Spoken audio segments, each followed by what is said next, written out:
ഞാൻ പറയുന്നത് പാർട്ടി നോക്കുന്നത് പാർട്ടിക്കകത്തുള്ള നിരവധി പ്രശ്നങ്ങളുമായി ബന്ധപ്പെട്ട് മെറിട്ടായിരിക്കും.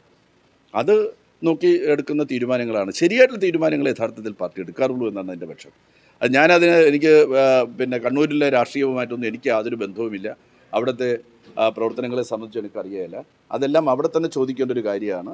പക്ഷേ ഞാൻ മനസ്സിലാക്കുന്നത് ശരിമയാർന്ന രാഷ്ട്രീയ സംഘടനാ നിലപാടാണ് ഈ 24-ാം പാർട്ടി കോൺഗ്രസിൻ്റെ ഭാഗമായിട്ടുള്ള കൊല്ലം സമ്മേളനം എടുത്ത് ഇത്രയും ചിട്ടയായിട്ടുള്ള ഒരു സമ്മേളനം യഥാർത്ഥത്തിൽ വളരെ ഗംഭീരമായിട്ട് സമ്മേളനം ഇപ്പോൾ 25,000-ഓളം വരുന്ന റെഡ് വോളണ്ടിയർമാരുടെ മാർച്ച്, ഏതാണ്ട് 2 ലക്ഷത്തോളം വരുന്ന ബഹുജനങ്ങളുടെ വലിയ സംഗമം, അങ്ങനെ നാടും നഗരവും ഇളക്കി മറിച്ച് നടന്നതായിട്ടുള്ള ഒരു മഹത്തായിട്ടുള്ള സമ്മേളനത്തിൽ ഒരു കുറ്റവും നിങ്ങൾക്ക് കാണാനായിട്ട് സാധിക്കുന്നില്ല.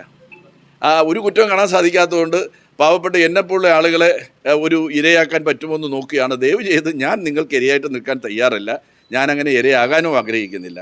എനിക്ക് യാതൊരു മോഹവുമില്ല, ഒരു താല്പര്യവുമില്ല. ഇപ്പോൾ ഉള്ളത് കൊണ്ട് തന്നെ ഞാൻ തൃപ്തനാണ്. പാർട്ടി എനിക്ക് ഒരുപാട് തന്നു എന്നുള്ള പക്ഷക്കാരനാണ് ഞാൻ.